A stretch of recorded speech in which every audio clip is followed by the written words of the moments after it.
Today, we're going to talk about a mindset, a way of thinking that scales all the way from a single line of code to how you build your entire career.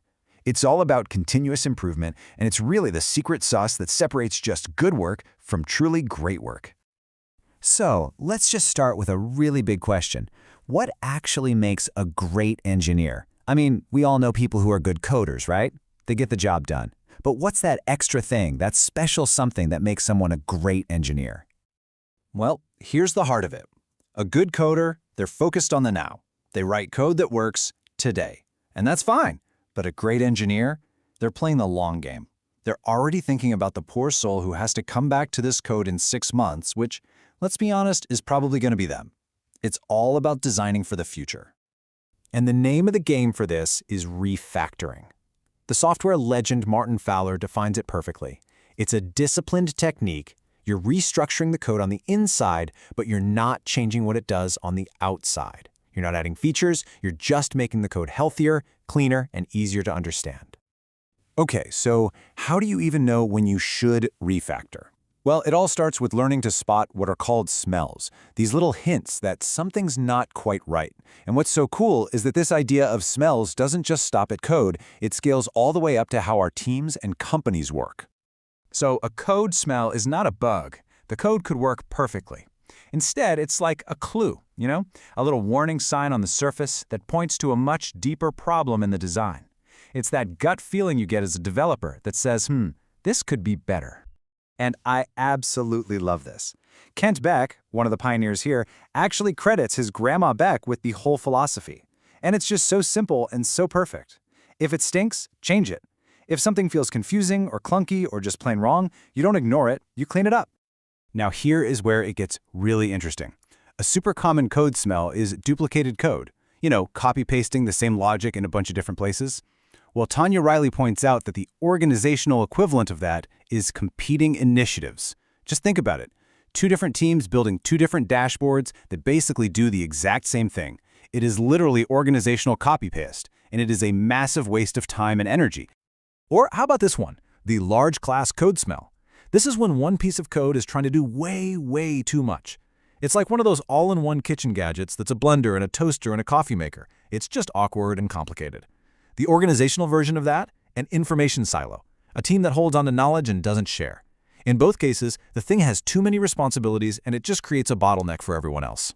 So, we figured out how to spot the problems. Now for the big question, how do we fix them? And the answer isn't some huge, terrifying rewrite. No, the real power lies in making tiny, safe, step-by-step changes.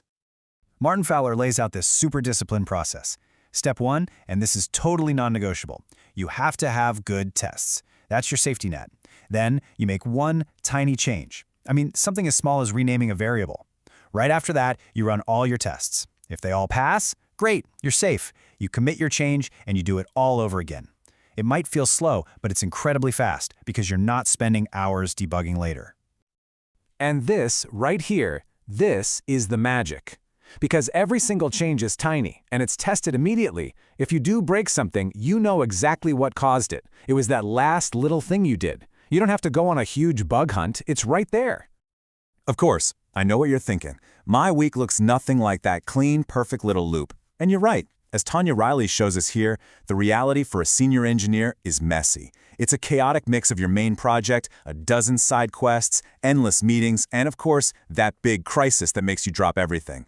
But here's the thing, even in all that chaos, the principle is exactly the same. The way you make progress, whether it's on a tiny bug fix or a giant project, is still one small, safe, deliberate step at a time. It's about finding a way to inch forward, even when everything feels messy. All right, so we've covered how to spot problems and how to make safe changes. Now, let's zoom all the way out. Let's go from fixing a single function to thinking about the big strategic picture. This is such a powerful and, honestly, a kind of counterintuitive idea from Fowler. Refactoring isn't just about cleaning up the past. It's about preparing for the future. You're actually making an investment. By improving the design first, you make it way easier and way faster to add that next big feature. And this comparison is just perfect. On the left, you've got a classic refactoring, moving a function to a better spot. It's about organizing code.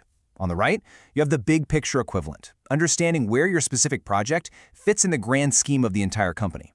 They're both acts of creating clarity and making things more logical, just at completely different scales. So what happens when a whole company doesn't have that big picture view?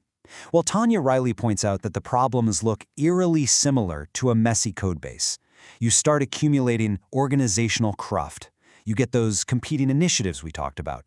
Solutions get way too complicated, and different teams start making decisions that don't work together at all. So, what's the fix? Well, it boils down to two things: vision and strategy. The vision, that's the what. It's a really clear picture of where you want to go. The strategy is the how. It's the actual step-by-step plan for how you're going to get there. You need both to build a healthy organization.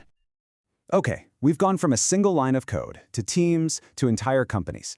Now let's bring this all the way back home and talk about the most important application of this mindset: your own career. I love this saying from Tanya Riley's book. As a senior engineer, your time, your energy, your focus, that is your most valuable and most limited resource. It's your only barrel. You can't afford to waste it on low-impact work or planting grass. You have to use that resource on the biggest, most important problems.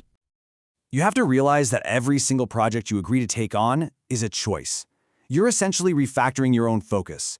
You're constantly having to decide, what's the impact of this work on my energy, on my credibility, on my skills? Sometimes choosing a boring but critical project is the most strategic move you can make. It's the same logic as fixing a messy part of the code before you add a new feature. And that's really it. That's the refactoring mindset. It's this constant, ongoing process of spotting the smells, making small, safe improvements, and always building for a better future. It works for a piece of code, it works for a team, and it works for you. So the only question left is, what will you refactor next?